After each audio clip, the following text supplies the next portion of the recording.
Welcome all of you my dear students to the next online class of Plus 2 Economics, the Chapter 2 Microeconomics Theory of Consumer Behavior.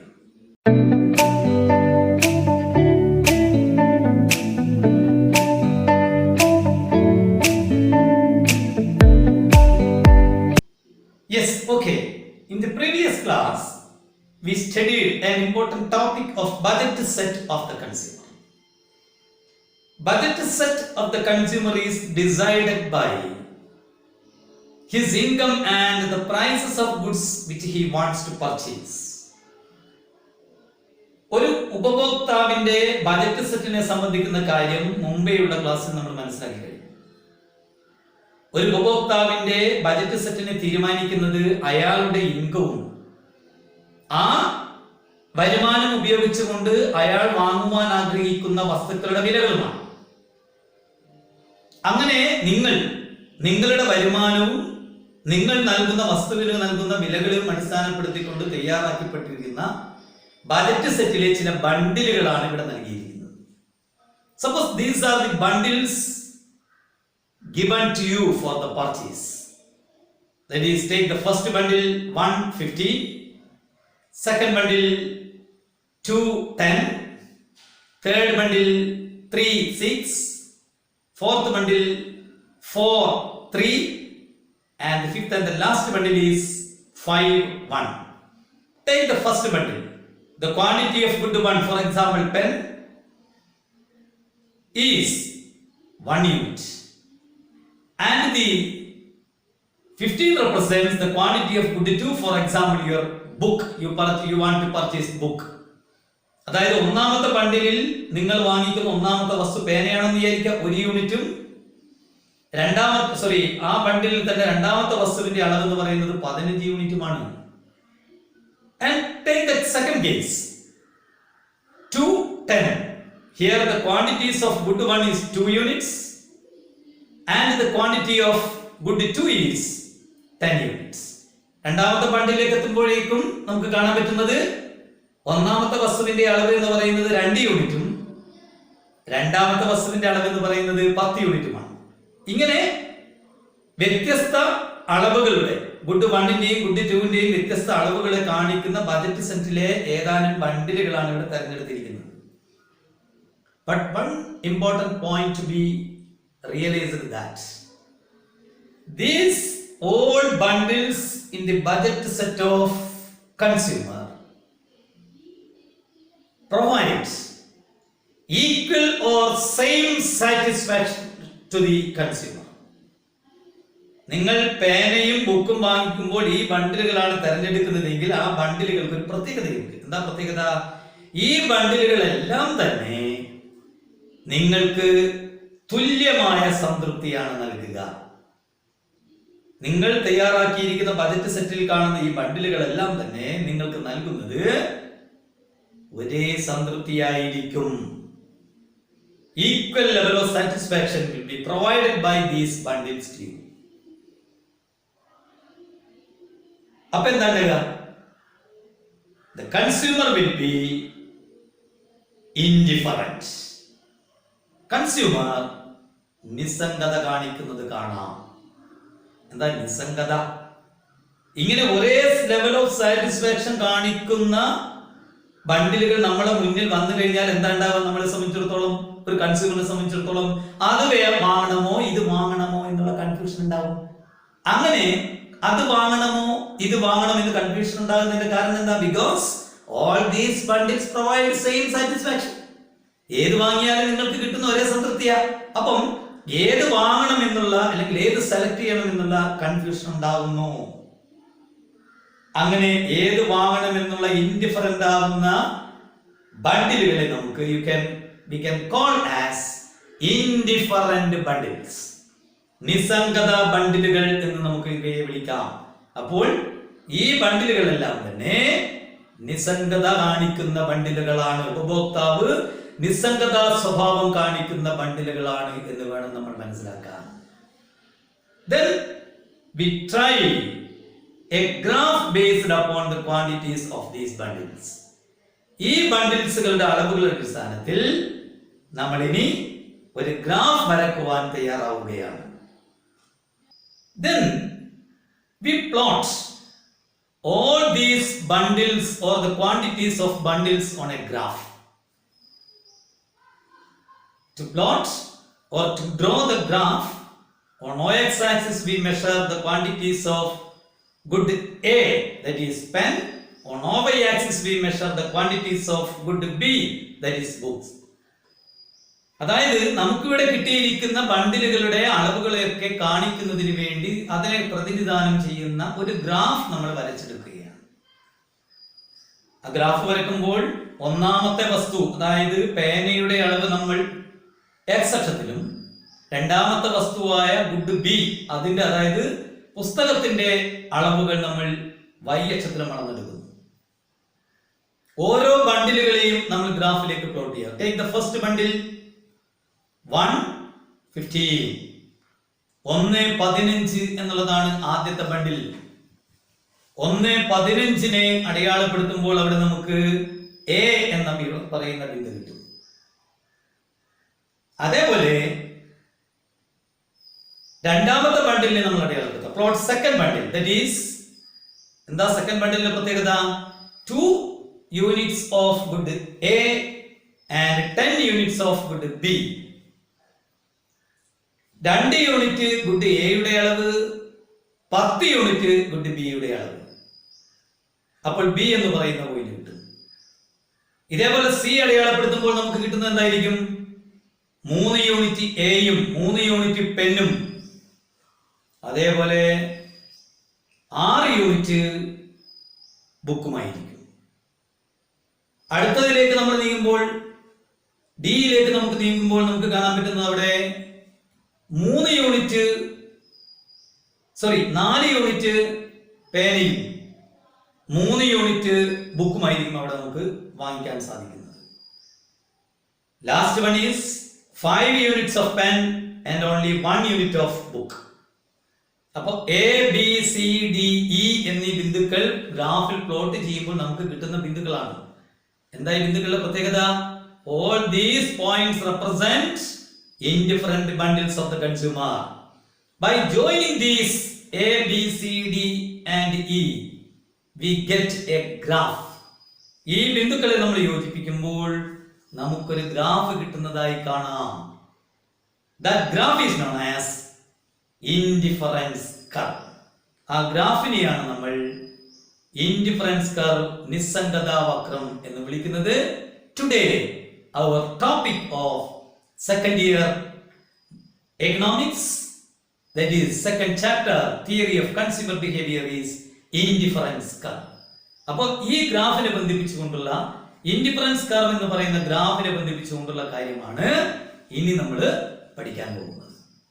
Yes, here we have drawn an indifference curve. Then we want to study what are the important features or properties of such an indifference curve. നമ്മൾ ഇങ്ങനെ വരച്ചെടുത്ത ഒരു indifference കർവാണ് രൂപമാണ് ഇവിടെ തന്നിരിക്കുന്നത്. ഈ നിസ്സംഗതാ വക്രത്തിന് എന്തെല്ലാം സവിശേഷതകളാണ്, പ്രത്യേകതകളാണ് ഉള്ളത് എന്ന് നമുക്ക് പരിശോധിക്കാം.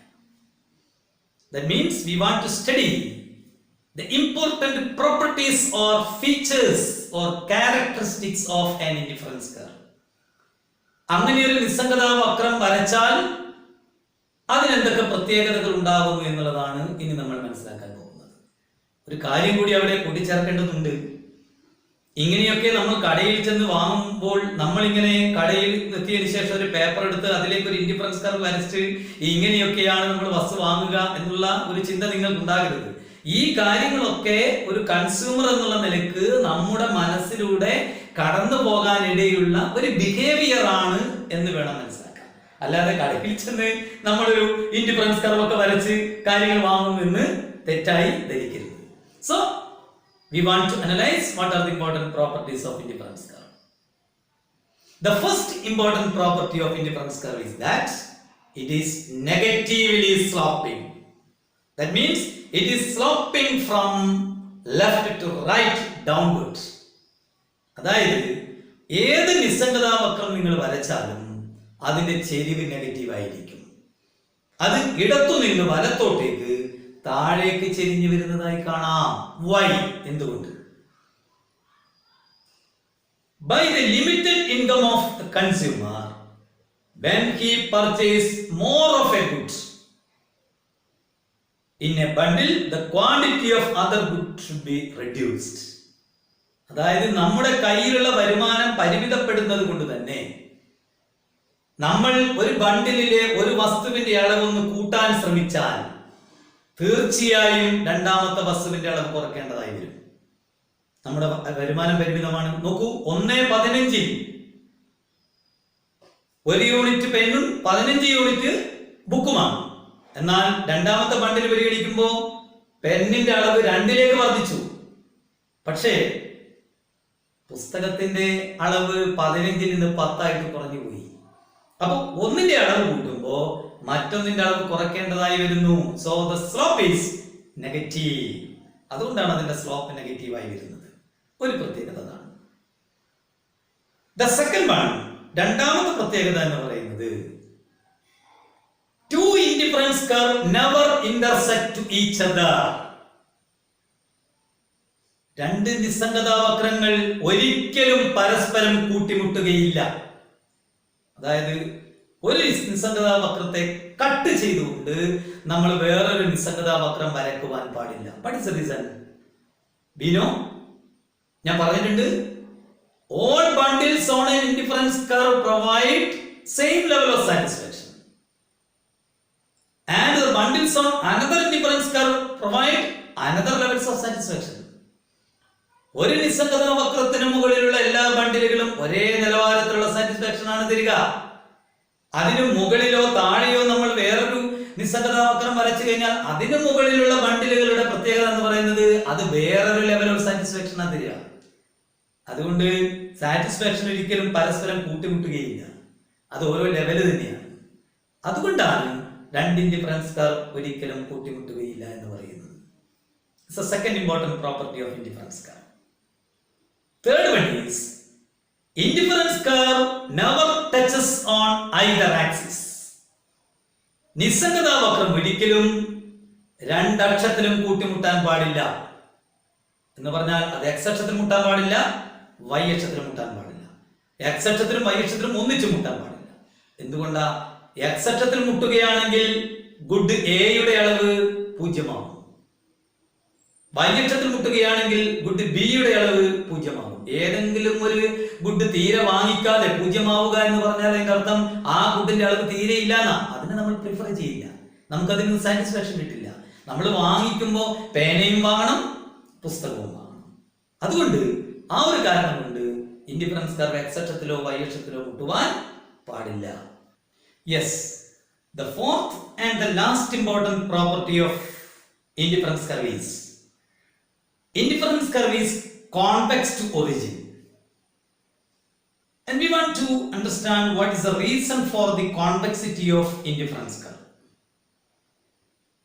To understand the convexity of indifference curve, we should familiarize two important concepts, that is rate of substitution and marginal rate of substitution.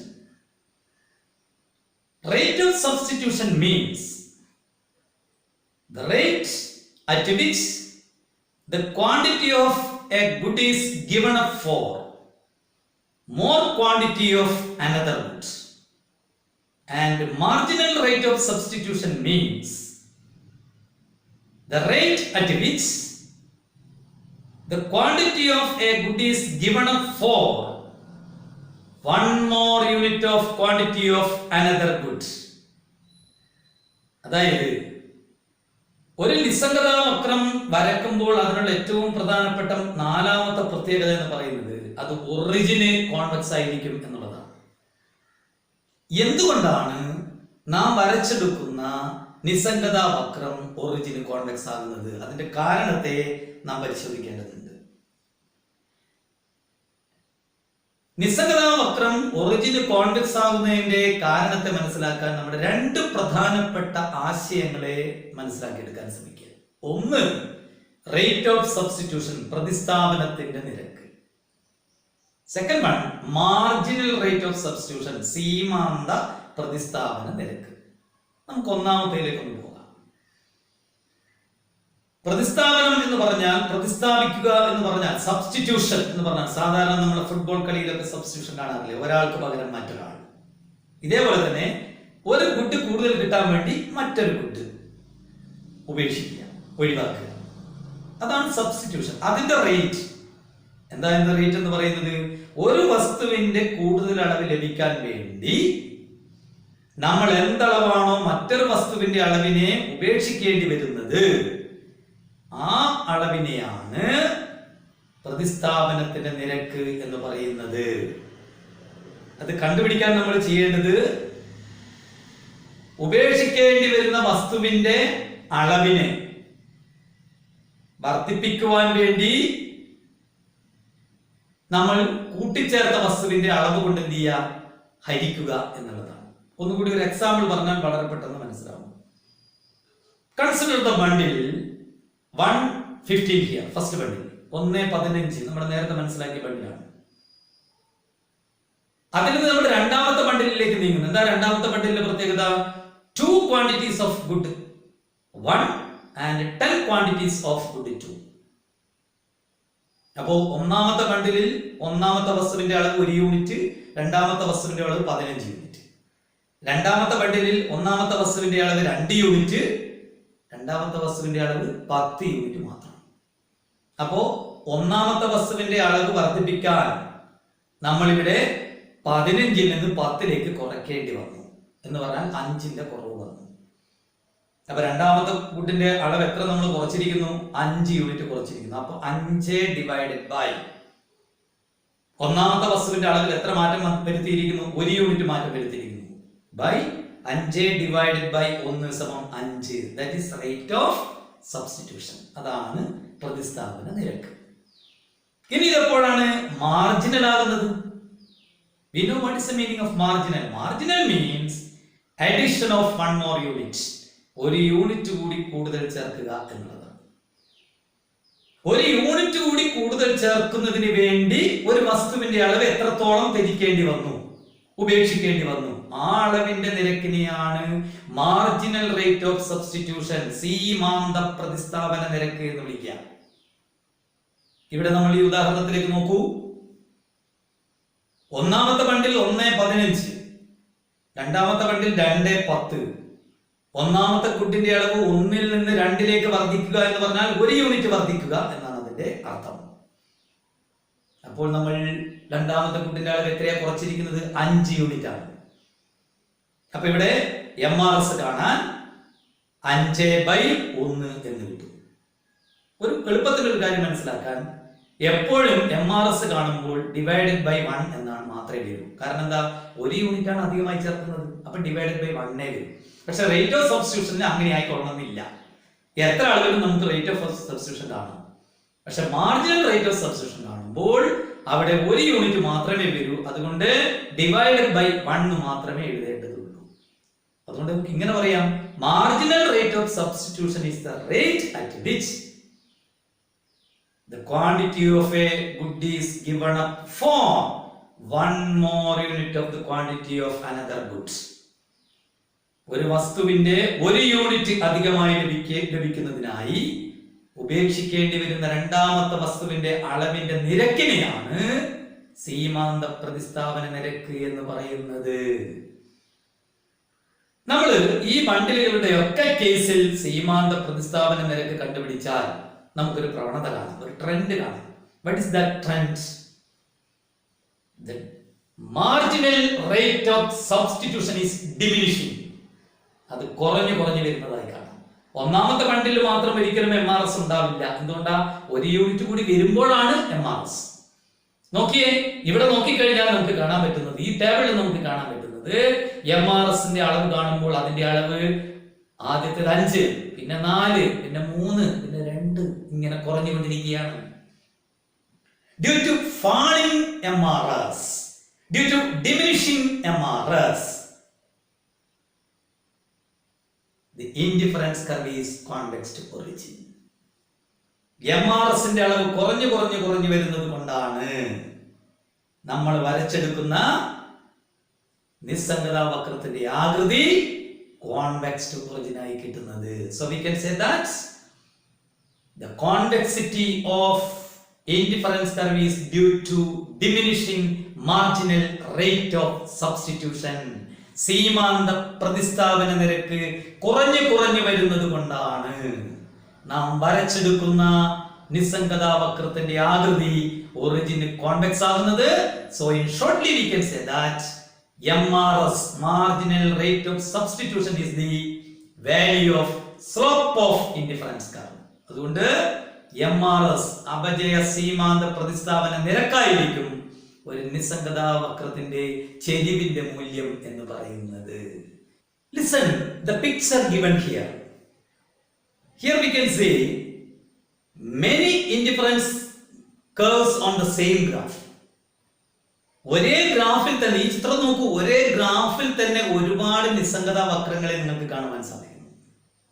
We can draw such a group of indifference curves.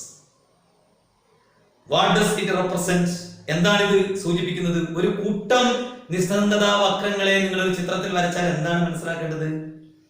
We know all bundles on an indifference curve provide same satisfaction, but different indifference curve represent different levels of satisfaction. ഒരു നിസ്സംഗതാ വക്രത്തിന് മുകളിലുള്ള എല്ലാ ബണ്ടിലുകളും ഒരേ സംതൃപ്തിയാണ് നിങ്ങൾക്ക് തരുന്നതെങ്കിൽ വ്യത്യസ്ത നിസ്സംഗതാ വക്രങ്ങളുടെ മുകളിൽ നിങ്ങൾക്കുള്ള സംതൃപ്തി വ്യത്യസ്തമായിരിക്കും. Then we will get the highest rate of satisfaction from the top indifference curve. അതുകൊണ്ട് തന്നെ ഏറ്റവും മുകളിലുള്ള ഇൻഡിഫറൻസ് കർവിൽ നിന്നായിരിക്കും നിങ്ങൾക്ക് ഏറ്റവും ഉയർന്ന സംതൃപ്തിയുള്ള ബണ്ടിലുകൾ കിട്ടുക. അതിന് താഴോട്ട് വരുന്നതിനനുസരിച്ച് നിങ്ങൾക്ക് കിട്ടുന്ന സാറ്റിസ്ഫാക്ഷൻ കുറഞ്ഞു വരികയും മുകളിലേക്ക് പോകുന്നതനുസരിച്ച് നിങ്ങൾക്ക് കിട്ടുന്ന സാറ്റിസ്ഫാക്ഷൻ കൂടി വരികയും ചെയ്യും. ഓക്കെ, അങ്ങനെ ഒരു ഗ്രൂപ്പ് ഓഫ് ഇൻഡിഫറൻസ് കർവിനെ നമ്മൾ ഒരു ഗ്രാഫിൽ പ്രിപ്പയർ ചെയ്താൽ that is known as indifference map. The group of indifference curves is known as indifference map. ഒരു നിസ്സംഗതാ വക്രത്തിന്റെ ഒരു കൂട്ടത്തെ ഒരു ഗ്രാഫിൽ വരച്ചെടുത്താൽ അതിനെ നമ്മൾ വിളിക്കുന്ന പേരാണ് ഇൻഡിഫറൻസ് മാപ്പ്. നിസ്സംഗതാ ഭൂപടം എന്ന് നമുക്കതിനെ വിളിക്കാം. ഈ ചിത്രം കാണിക്കുന്നത് അത്തരത്തിലുള്ള ഒരു ഇൻഡിഫറൻസ് മാപ്പിനെ കൂടിയാണെന്ന് നമ്മൾ മനസ്സിലാക്കുക. Okay, in this class we have studied an important topic of indifference curve, then the properties of indifference curve and the reasons for such properties of indifference curve. എന്താണ് നിസ്സംഗതാ വക്രം എന്ന് നമ്മൾ പഠിച്ചു. നിസ്സംഗതാ വക്രത്തിന് എന്തെല്ലാം സവിശേഷതകളുണ്ട് എന്ന് മനസ്സിലാക്കി. ആ സവിശേഷതകൾ രൂപപ്പെടുന്നതിന്റെ കാരണങ്ങളും മനസ്സിലാക്കി കഴിഞ്ഞു. അപ്പോൾ ഇതോടുകൂടി ഇന്ന് നമ്മൾ കൈകാര്യം ചെയ്യുന്ന ഈ ഓൺലൈൻ ക്ലാസ് ഇവിടെ പൂർണ്ണമാവുകയാണ്. അതോടൊപ്പം തന്നെ നേരത്തെയുള്ള ക്ലാസ്സുകൾ ഉള്ളതുപോലെ തന്നെ നിങ്ങൾക്ക് ആവശ്യമായ നോട്ട് പ്രിപ്പയർ ചെയ്യാനുള്ള സ്ലൈഡുകളും തുടർന്ന് ഈ പാഠഭാഗവുമായി ബന്ധപ്പെട്ട അസൈൻമെന്റുകളും ഇതിന്റെ തുടർച്ച നിങ്ങൾക്ക് ലഭിക്കുന്നതായിരിക്കും. Thank you all of you and we can meet again my dear students.